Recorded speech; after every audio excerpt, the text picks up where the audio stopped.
You're listening to the Mind Over Murder podcast. My name is Bill Thomas. I'm a writer, consulting producer, and now podcaster. I am now trying to use my experience as the brother of a murder victim to help other victims of violent crime. I'm working on a book on the unsolved Colonial Parkway murders, and I'm the co-administrator of the Colonial Parkway Murders Facebook group, together with Kristin Dilley. My name is Kristin Dilley. I'm a writer, a researcher, a teacher, and a victims advocate, as well as the social media manager and co-administrator for the Colonial Parkway Murders Facebook page with my partner in crime, Bill Thomas.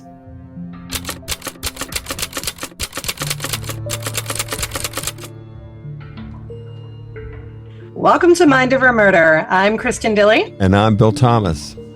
And we're joined today by best-selling authors Liza Rodman and Jennifer Jordan, authors of The Babysitter, My Summer with a Serial Killer. Jen and Liza, thank you so much for joining us today. Thanks for having us. We're very excited to have you. It's great to have you back. Can you guys take a minute and just remind our listeners who you are and how you are ultimately involved in the true crime space? We'll start with you, Liza, and then move to Jen. Hey, as you said, my name's Liza Rodman. This is my first book. It's also a memoir, The Babysitter, My Summers with a Serial Killer. And Jen and I have been friends for 45 years. And so we co-authored. And that's how we ended up here at Mind Over Murder. And I am Jennifer Jordan. It's my fifth book. Liza said, I can't believe it's been 45 years, but she doesn't lie, so it must be. And I come to this story not only as a lifelong friend of Liza's, but as an investigative journalist. And so when Liza discovered this amazing story in her life, at one point in her sketching it out, realized she needed some help with a narrative. And I offered to be that help, and here we are. And I love being called a best-selling author. Thank you for that. That just rings. I'm going to put it on my next Facebook post. You don't get tired of that. That's okay. No, you really don't. It's a tremendous book, currently out in paperback, correct? That is correct. And maybe, has anybody reached out to you about optioning it for a TV series or something? Because I think it would be awesome if it was. We are in negotiations. That's fantastic. I love that. I know, it's exciting. Liza, the reason we reached out to you and Jen to join us again on the podcast is because you had posted an article from Sarah Weinman in the New York Times that I also found very interesting. And when I commented, "Oh, did you read that too?" you had said, "Yes, and we should come back on the pod to talk about it." And we wholeheartedly, enthusiastically agreed. So for anybody who has not read this article by Sarah Weinman, can you give us just a quick rundown of Sarah's major concerns with the idea of truth in the true crime space? I think that was it, wasn't it? That people who are writing true crime are getting just a little too far away, and this is just completely simplified, but a little too far away from the true part of true crime. She has a lot to say about that. It's a guest essay in the New York Times, and it's worth the read because she's right. Truth is a funny thing to talk about. Jen and I had a lot of conversations about that topic as we were writing because as memory's pretty watery. So as we were writing The Babysitter, it came up over and over again. And Sarah blurbed The Babysitter. So I follow her on her social media posts. So it was really interesting and Jen and I have talked a lot over the 2 years that the book's been out about the misinformation in the Costa case alone. And the Costa case is a small, relatively speaking, case. So if there's junk, I call it the Sewer of Misinformation.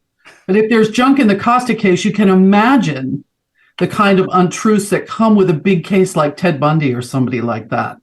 Before we move into the junk in the Costa case, which is a fascinating conversation in and of itself, help us out with Blurbed. You said Sarah Weinman blurbed. Explain for our listeners what that means.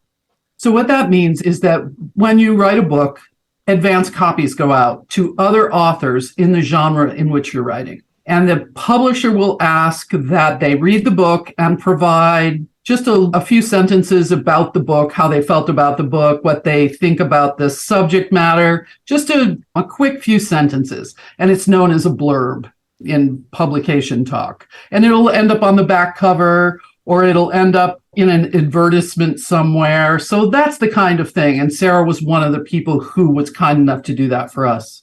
And the larger the personality, the closer to the front of the book and the larger the type it will appear in. If you can get Barack Obama to blurb your book, it's going to be bigger than the title. Bigger than the title, right.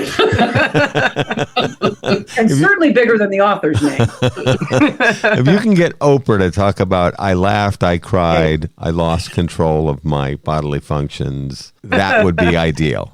You can get Oprah's name on that book. It's a bestseller before it's published, literally. And then sometimes if you tried, didn't we, Liza? We tried. What? We tried. We tried. Yeah.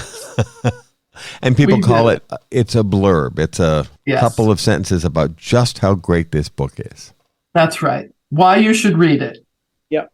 Let's actually go ahead and start talking about this sewer of misinformation. And I love that term.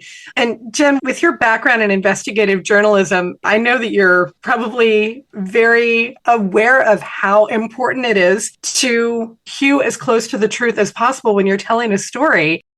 What are some of the issues that you're aware of or that you're seeing as a reader of true crime, not just related to the Tony Costa case, but just related to crime in general?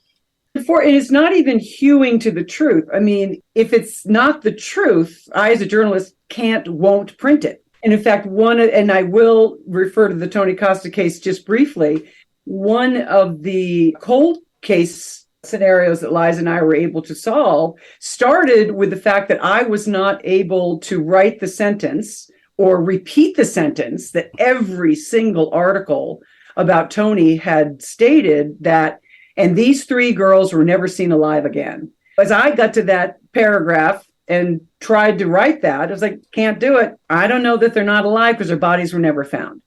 So long story short, we discovered that, in fact, Tony did not kill them.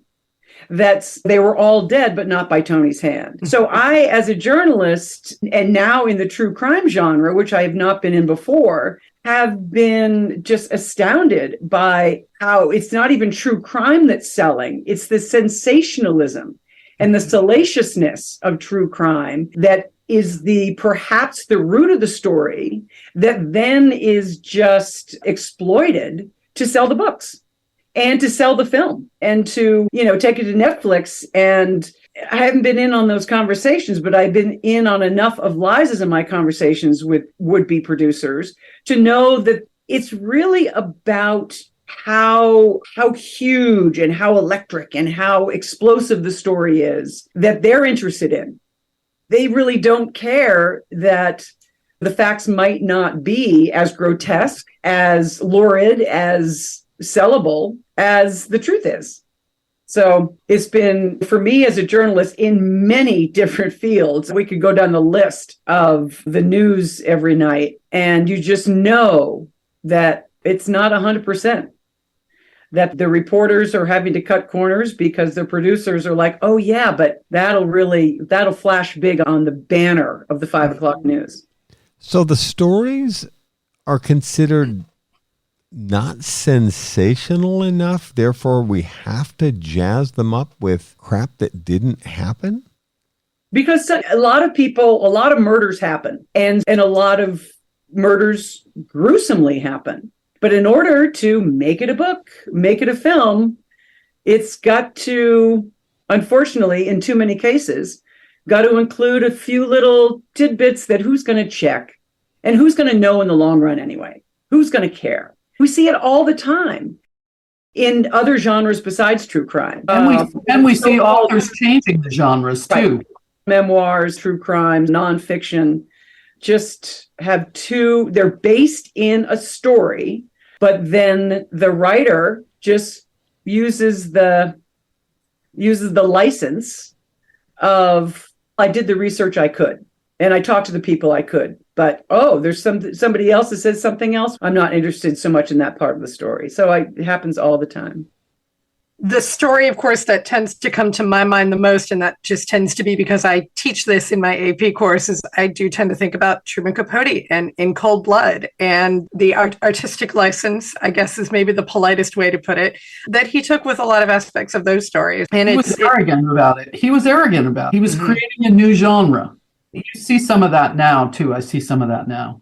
Yeah, and I won't belabor this, but what got me into all of this nonfiction writing after the journalism was Into Thin Air by Jon Krakauer. Yeah. Interviewing every single person that I could find that was still alive from that 1996 expedition that told a totally different story than the one he made a bestseller out of.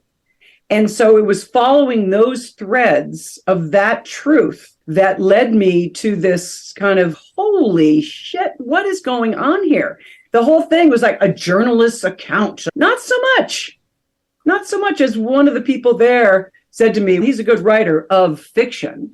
It happens in all genres. And I think that true crime, given how popular it is, ironically, popular it is these days, it's just rife with fraud. Jen, we may need to have a conversation about that Krakauer book, because that's something I'm considering teaching next year. Yes. I loved the book. I thought it was fantastic, but I did too, until I started digging into the story. wow. Oh, wow. Okay, now I'm curious about whether or not there are issues with Into the Wild, because that's one that I am teaching for next year. Oh my God. Yeah, we need to have a conversation, I think. And Under the Banner of Heaven. Yeah, we could go on. But the other side of that argument, though, Jen, is, for instance, the story about when we worked on The Babysitter together, and my siblings all had different perspectives of what had happened. So there's that, too. In addition to outright fraud, there's the issue, and it's a big one. It's really a big one, that everybody a family of 6 siblings can all have a different experience about the same thing. Liza, you referenced that a moment ago, and we should talk about that for a second. Here are incidents that happened 50 years ago, maybe more. It is a valid point that here you are with all of your siblings, and everybody's recollections were very different.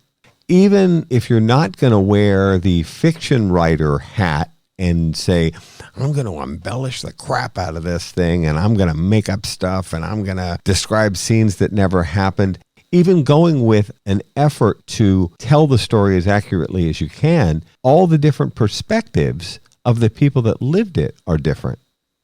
And that's why in The Babysitter, what we did is I took everybody else's memories and mine and put together a composite. So that, for instance, my brother had some great memories that I'd forgotten, but as soon as he mentioned them, I remembered them. Because, of course, I was the oldest. And so I had more recall than any of them.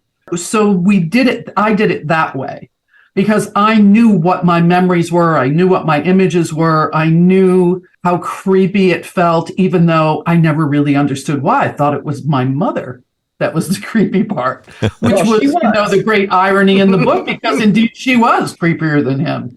But that is such an important point about perspective, and especially now, especially when we're dealing with alternative facts in the world. Oh, God. I know. But if we're going to talk about truth, we have to talk about a lot of people have a lot of alternative facts, and they run the gamut. And I think that it's hard to nail them down. It's hard to nail down sometimes in writing, when you're writing memoir, how you line up against it, and you better be careful. When you're writing true crime, you better be careful. Rather than alternative fact, it's alternative memory. In our case, yeah. Yeah, the fact is the fact. And no, I'm talking about the world and politics. Yeah, alternative perspective. Yeah, and in that case, absolutely alternative perspective. They tend to overlap, though, right? There tends to be some thread of truth in each one. And if you can find that, in the place where they overlap those memories, then you can enter the story. And that's how we did it. What are some of the issues with truth as part of the sewer of misinformation that you are familiar with specifically in the Tony Costa case, which of course is the basis for The Babysitter for anybody who hasn't read it yet? And if you haven't, I don't know why you haven't. Go read it. I think there are so many examples in this case. There are. But one of the examples is, so what is the name of the show? I'm sorry, but it's escaping me. American Horror Story is the name of the show. Ryan Murphy, yeah. Recently, I think it was season 10, was supposedly based on the Tony Costa case. Ryan Murphy has a house in Provincetown, and it was shot in Provincetown. And the premise of season 10 was that the main character was a vampire. And all the press on Tony Costa at the time of the case called him the Cape Cod vampire. Absolutely untrue. Complete and utter rubbish. And Jen, you were the one that discovered this. Yeah, and that started with the press conference with the district attorney from the county telling people bodies have been found and that there were evidence on the corpses of having been chewed. And not just the corpses, but the organs too, remember? What happened, what we realized was this man didn't know the difference between incisor wounds and incision wounds. Oh, incised wounds. And incised wounds on an autopsy with a knife. And incisor wounds are made with teeth. So this district attorney didn't know the difference. So he thought an incised wound had been made by teeth marks. And that, you can imagine, the guys and the reporters in the room were just, oh my God, we not only have a killer, we have a man who chews the body parts. And that went viral, and viral for 1969, but it went viral. And 2020. It was still viral. Yeah, and it persisted. Yeah, there were just, as Liza said, there were so many, the three women that we discovered that he did not kill that are still in the books as three of Tony's victims, although the bodies were never seen, women were never seen alive again. And yeah, there's just a list of inaccuracies that people didn't dig any further or didn't have the resources or the knowledge or the impetus to say, I wonder if that's true. I'm going to look it up. So it became part of the history. And remains so. Of this serial killer. Yeah. So we touched already on the fact that this isn't just an issue that is happening now. Like it's been around since Penny Dreadfuls, early broadsheets, and it perpetuated with Truman Capote. But why is it that why do you think that we're starting to see more focus on truth in true crime, like now, today? What is the impetus for this, do you think? I think you and we are focusing on truth in true crime, but I don't think the world at large is. I think they're just swallowing whatever they're given. And the more, as I said, the more salacious, the more sensational, they're all over it. So I think it's just those of us that care about the truth, and Liza and I in particular about the truth in this story, that are raising red flags going, wait a minute, that's just not the way it happened. And for you, and I'm thinking specifically of a man who's written another book, are creating a story out of whole cloth, just creating a narrative that has sold your book and that now has sold your film. It's just, whoa. It's funny how Liza and I now feel this personal relationship with, if not protection of, Tony Costa, because the story is going to change before our eyes. A story that we, and in particular Liza, researched to the, I'm sorry for the pun, to the death. And to have somebody come in and say, okay, I'll take these parts of it, the vampire part and the drugs and the hippies and the 60s genre of P-Town and all that, and I'm going to juice it up. I'm going to juice it up with some very famous names and just, I'm going to drive that train right to the bank.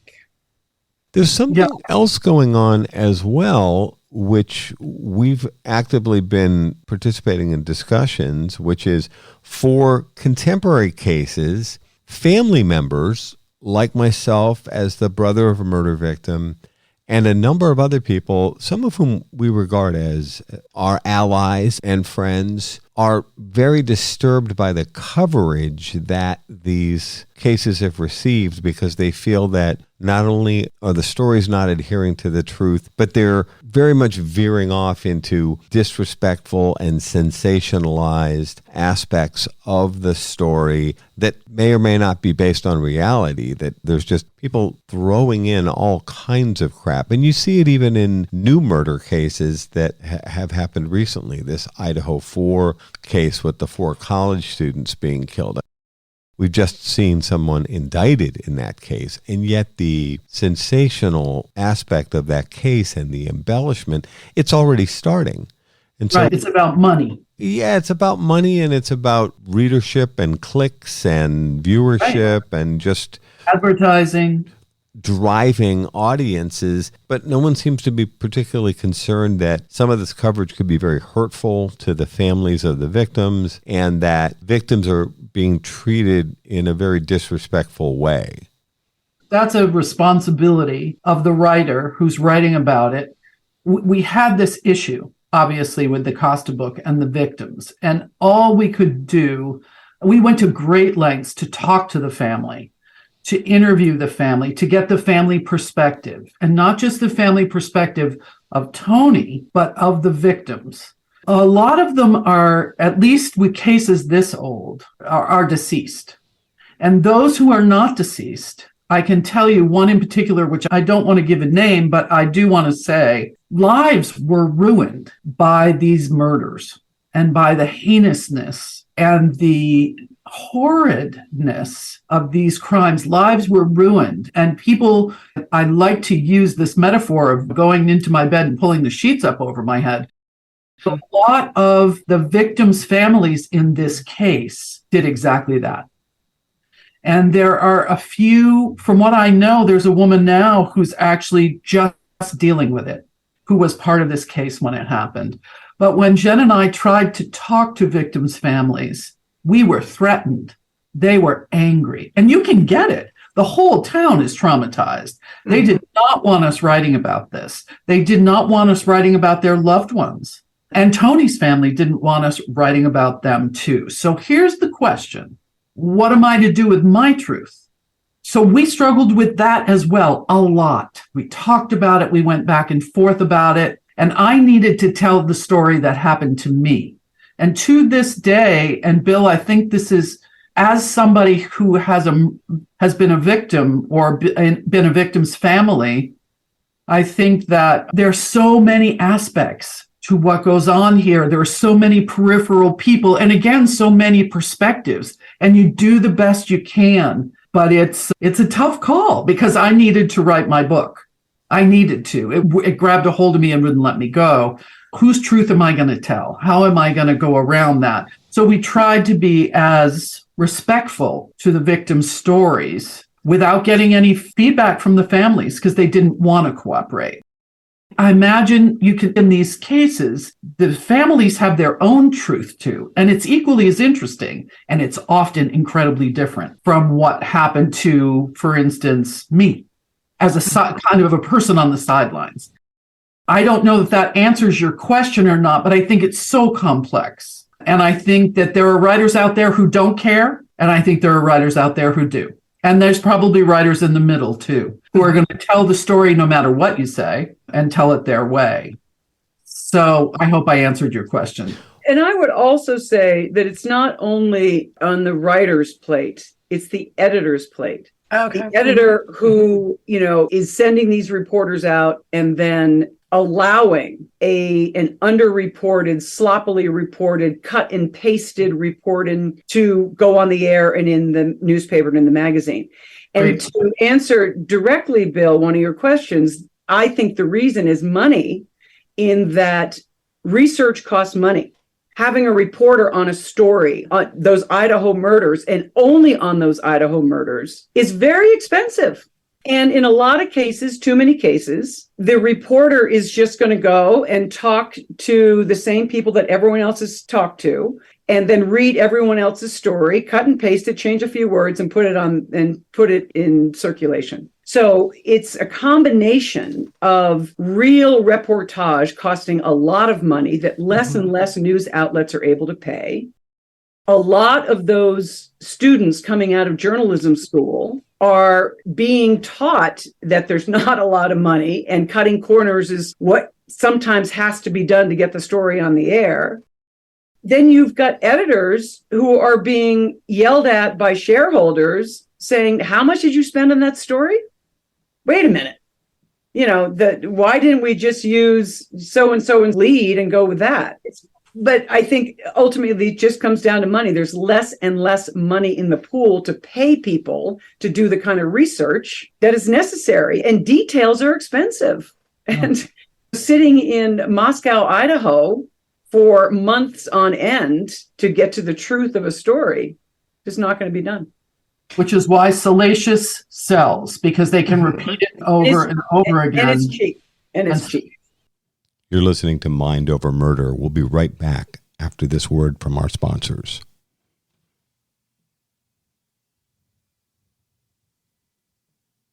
We're back here at Mind Over Murder. To what extent is the 24-hour news cycle and the drive for clicks and reporting that comes with social media, to what extent is that making these issues worse? I think to a huge extent. Me too. Because we've all been dumbed down by the Twitterization of the world. Communicating in, 17 words or less in the beginning? Yeah, like 140 characters or something. And TikTok's what? You got to do it in 5 minutes to get to go viral. And our attention span, look at kids, next door neighbors with young kids. And this is how they read. And so there's no more sitting down with a book and mommy and daddy reading to you. And I shouldn't say that because, of course, parents are still doing that. But so much of a child's attention span has been reduced. And now it's the millennials and then Gen X. And they're just used to the scroll of life, the scroll of, they don't spend 10 minutes reading a news article. They scroll and they read the headline. And so editors are telling their reporters, like, hey, people are going to scroll through this, give me the lead, give it to me in 3 minutes or less. And then for the long format pieces, how many of those have you seen lately? And the other thing, too, is we need food and we need sleep, but we don't need 24 hours of news. We just don't. And and it's like prostitution. They're digging for stories and repeating them over and over again when something big doesn't happen in the world. And I think that's a problem. It's a huge problem because when you have 24 hours of news to fill and 3 stories, what are you going to do? Oh, I don't know. You might make something up or you might embellish. Let's use embellish because you have to. You need content, right? You go fishing for content. Not the Guardian, but the Sun interviewed me for the Babysitter, and it wasn't a salacious enough story for the Sun, so they didn't run it. Really? Yes. Wow. The fact that your babysitter was a serial killer? And you know what the reporter kept saying to me? Did you see anything? Did you see anything? Did you see bodies? Did he try to kill you? Is that the thing? Exactly. And it went on like that. And he kept repeating. Wow. Yeah. Yeah. And it didn't run. So there you go. Classy. Yeah. Oh my gosh. Holding up the tradition of the British tabloid, that's for sure. And it's not like I'm going to say that. Print Harry. And here's the question for the ages. What is the best way to hold true crime content creators to a higher ethical standard? And like I said, I think like Nobel Prize for answering this one, but what can we be doing to try to hold people to a standard of, hey, do better? Okay, yes, Liza did not see bodies and she did not nearly get killed by a serial killer, but that doesn't mean that her story isn't worth listening to. How can we get that across to people and make it meaningful? I think the only way is to ignore the stories that are full of salacious content and stretch truth or outright mistruth. That's the only way, is for you guys and for editors to not run it. But again, as Liza said, And as you alluded to, Kristin, when you got 24/7 to cover, to fill, you're going to be like, okay, we report like radio news does, report the same story in the top of the hour. Either they're going to do that, or they're going to cut back, or in a combination of both, they're not going to care. So it's got to come down to the people in charge of the button to either not run it or not listen to it. Yeah, and I think I'm not the only one that feels that way about the 24-hour news cycle. Most of us are starting to feel that way. Jen feels that way. It's our behavior that's driving it. So if we stop doing what we're doing, if we stop clicking on those links that come up in our feed about insane stuff over and over again, if we stop doing business as usual, these internet providers, we can start to affect things because we're not the only ones that feel this way. There's a whole group of people out there who feel the same way we do. How's that for a Nobel Peace Prize? I love it. It's funny. I was reading an article about Cheetah Rivera not doing Broadway anymore because the audience is on their goddamn phones. And there she is on stage singing and somebody's on their phone talking. She had stopped Broadway shows to say, put your phone away or leave. And the person gets belligerent.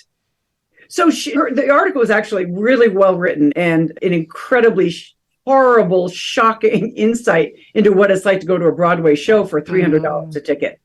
I think it's so widespread that I'm not sure at this point, we're so far down that road that to really change behavior in any real way, I don't know. I don't know how you do it. I'm sorry, it's not a Nobel answer, but no. I don't think you can. I think the only person you can change behavior is you. That's it. They interviewed Sean Hayes recently. He's doing that Broadway show, something about Oscar. And he broke with, somebody was asking about the audience and he said, and by the way, people in the first 5 rows with your phones, we can hear you. It's pretty prevalent out there. I can't imagine being in what I would do. Oh, I know what you would do. In a Broadway show, in my $300, $400 seat with some yahoo talking to the nanny behind me. I don't know what I'd do. I'd probably be the one end up being thrown out because I would be so angry. You would, no doubt. And so outraged for the performers who are there. Oh my God. I can't imagine anything more. Now I'm going off. I feel like I'm shouting. But if you turned and said, get off the damn phone to the person sitting next to you. Mind your own business, bitch. And they'd be telling you you're disruptive. That's right. Yeah, I know. By calling them out for their bad behavior. Yeah. It's this pervasive sense of entitlement, I think, that really is running through in not a fantastic way. And with entitlement, the truth matters less and less. Right. Because it's all about your ego and you get lost in it. And that entitlement gets louder and louder with every new. Can you imagine now with people with their virtual things? The VR goggles. Yeah. You imagine sitting next to them on the airplane as they're shadow boxing somebody and. Oh, I hate it. That's an awful idea. Thanks, I hate it. If people are on their cell phones, the next thing is going to be these things, and they're. Did you guys? It's probably not going to be part of the show, but I have to ask you because I'll forget if I don't. Did you ever see the movie Brainstorm with Natalie Wood and? Yeah. That was the Christopher Walken, but it wasn't Christopher Walken. No, it was Christopher Walken. 40-something years ago, and it was all about AI. How it was created, it was like an orgasm machine. And so they would have virtual experiences by wearing the goggles. That's the movie she was making before she died, I think it was. Yeah. So it was Christopher Walken because he was. Yeah, it was because he was on the boat. Yeah. He was on the boat. Right. Yeah. I keep thinking about that because the machine that they put on their head looked just like what, just like the Oculus Rift. What Apple just for $3,500 just released. Liza, you were just here recently in Hampton Roads about a new and interesting project you're working on, and it is about the Contraband Decision. Can you explain to people who may not be familiar with it, what is the Contraband Decision and where was it made and what are you doing hanging around here with disreputable folks like me?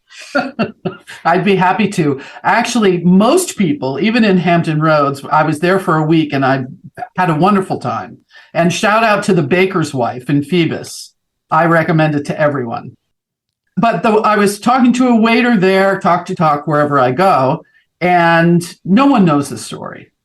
And there's a reason no one knows the story. So the contrabands began at Fort Monroe in 1861 at the beginning of the Civil War. And they began when 3 enslaved men escaped from a Confederate battery that they were building where there had just been a minor skirmish over at Sewell's Point, escaped. There's some debate about how they got to Fort Monroe, but all accounts say that they climbed through the thicket with their white flag and asked for asylum. And they were the first 3 to do it, and they were the first 3 who were granted asylum. And what happened when they did is that they call it the spiritual telegraph of the enslaved people, and word traveled really fast. And so thousands of enslaved people in the dark of night headed for Fort Monroe, and it became known as the Freedom Fortress. But what is so significant about it is that they created the community of Hampton. All the white people left. They abandoned their property, they abandoned their houses, they took their wives and their children, and they left and went to higher ground. And then they burned their city or their town. The Confederates burned the town of Hampton. 10,000 enslaved people are at Fort Monroe. They come out of Fort Monroe because there's no place to put them. And they start to rebuild the community. And it becomes known as the Grand Contraband Camp or Slab Town right there in Hampton. It's absolutely, there's no history on it. It's not told. And there were 250 contraband camps in the United States, refugee camps, housing 800,000 formerly enslaved people during the Civil War. 800,000, and no one talks about it. Yeah, I didn't know about it until you started telling me about it. Exactly. Yeah. So I think it's kind of a significant story, and I think it needs to be told, and it needs to be brought up as the other half of what we know as American history. This is the very seat of African history in this country. It gives us so much to hear the story and hear the story of these people. And so what we're doing is that we're talking to the descendants of the contraband in Hampton, because a lot of them are still there. And they have held on to this oral history because it didn't get written down anywhere. And again, it's really moving to hear their stories and to hear the history that's been passed down. And here we go again. This is African American history that has not been told except within the oral tradition of the African American community. That's right. So, for example, I'd never heard about this either, and I'm actually interested in the Civil War. The way I heard about it is that my husband's third great grandfather was the commanding officer at Fort Monroe, and he was also a Massachusetts lawyer. And he was the one that said, you know what? He was there when the 3 men came in, and he said Virginia had just seceded from the Union. They'd ratified their vote the day before. And so he, being an attorney, said, I don't have to return these guys because Virginia's no longer able to take advantage of the laws of the United States. That's right. They're no longer covered under United States law. Exactly. That's how he came to call them contraband of war, so that he could keep them and basically use them for, they did all kinds of things. They wanted to enlist. A lot of them were informants. They had a lot of intelligence of what was going on in the local area. So that's unknown. They were strong people to help build batteries. There were all kinds of ways in which they aided the Union Army, and still the Union Army wouldn't let them enlist. So when you say that it's a piece of, that's why we don't know it. So many African American people didn't see themselves in the history books or even in the conversation. So they said, I'm going to learn it from my grandfather. I'm going to learn it from my neighbor. I'm going to learn it from my mother. And so those oral histories are so important to both document. There was a program in the 30s called the Federal Writers Project that did document a lot of these people. But when you're talking about 250 refugee camps in the United States, just imagine it. And the story hasn't been told. So what are your plans? You're working on a book? I'm working on a book right now, but right at this moment, I'm working on a documentary with a filmmaker out of Washington, D.C., who D.C. had one of the biggest contraband camps in the country. It grew up off the Lee plantation, off Robert E. Lee's plantation, right in Arlington, overlooking the government seized the land. The Lees, Mary Custis went off into wherever she went, and the government took the land and made what was called the Freedmen's Village. You can imagine the kind of conditions they lived in, but at least there was a place for them to be. And D.C. was at the center of it. I could go on and on. It is crazy. And like I have lived here almost my entire life, and I've never heard this. So that's the point. No one knows the story.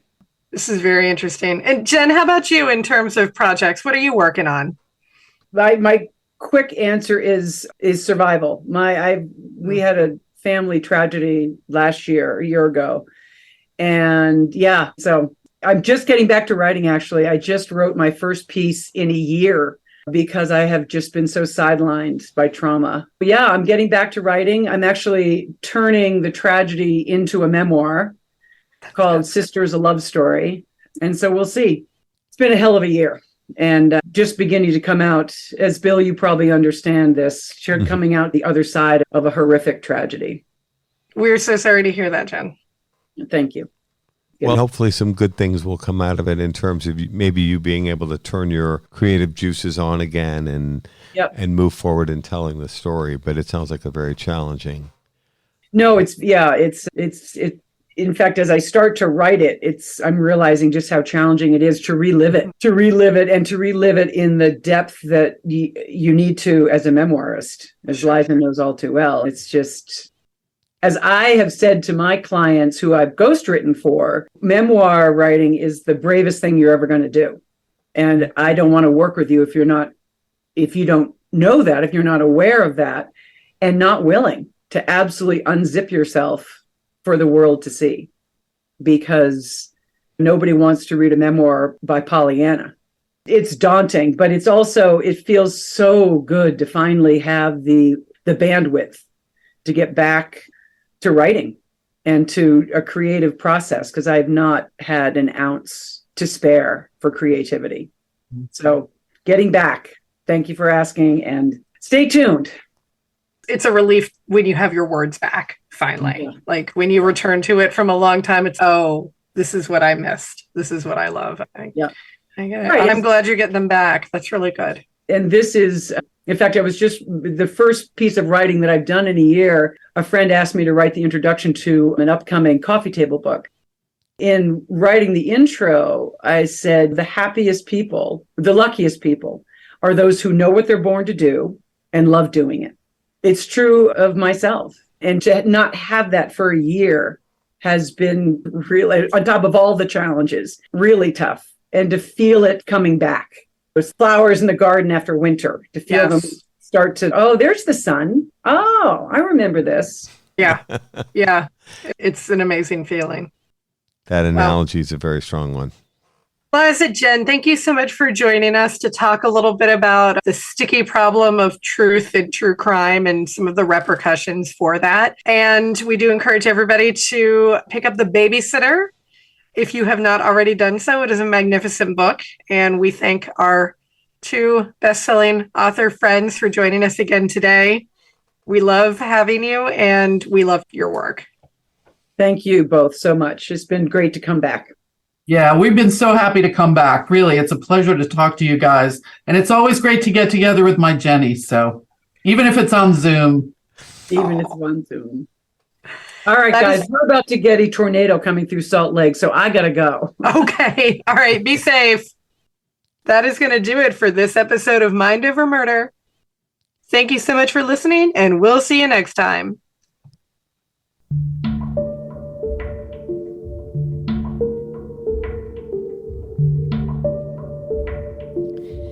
Mind Over Murder is a production of Absolute Zero and Another Dog Productions. Our executive producers are Bill Thomas and Kristin Dilley. Our logo art is by Pamela Arnois. Our theme music is by Kevin MacLeod.